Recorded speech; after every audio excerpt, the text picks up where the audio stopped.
Hello, my name is Adam, and I am currently a college student pursuing a bachelor's degree in environmental studies. And this video is going to be the first in a year-long project observing and documenting the changes a Florida ecosystem undergoes over the course of 12 months. Florida is unique in the fact that it does not have the traditional four seasons of spring, summer, fall, and winter, but the two distinct seasons of wet and dry. Generally, the wet season begins around May or June and lasts for about 6 months. This schedule is rarely symmetrical, however, and is actually highly volatile, constantly changing. These two seasons create dramatic changes in the Florida landscape and the plants and animals that survive here. A once flooded cypress swamp full of turtles, otters, and alligators can transform into a dry forest, confining aquatic creatures to tiny puddles. The area that will be observed is roughly 2 square miles of preserved wetlands. Each week, I will gather footage as I explore the area and return to specific locations documenting its changes. On top of this, I will include data such as rain levels for the week from sensors that are installed in the area that upload information in real time. I will also include average water levels in 15 ponds that surround the wetlands.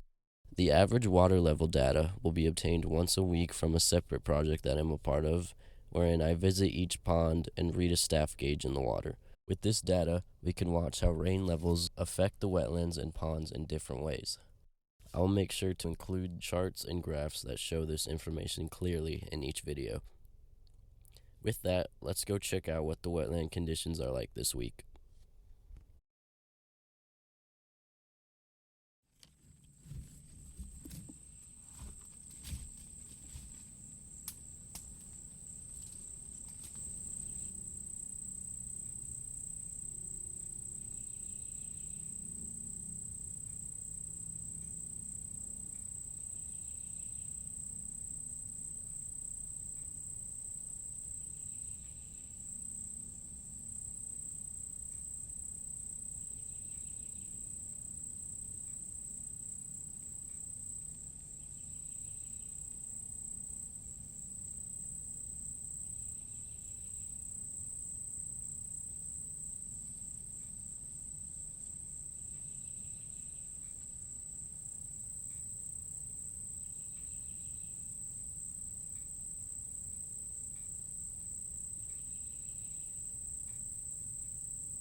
So as of June 9th, the wetlands are almost completely dry.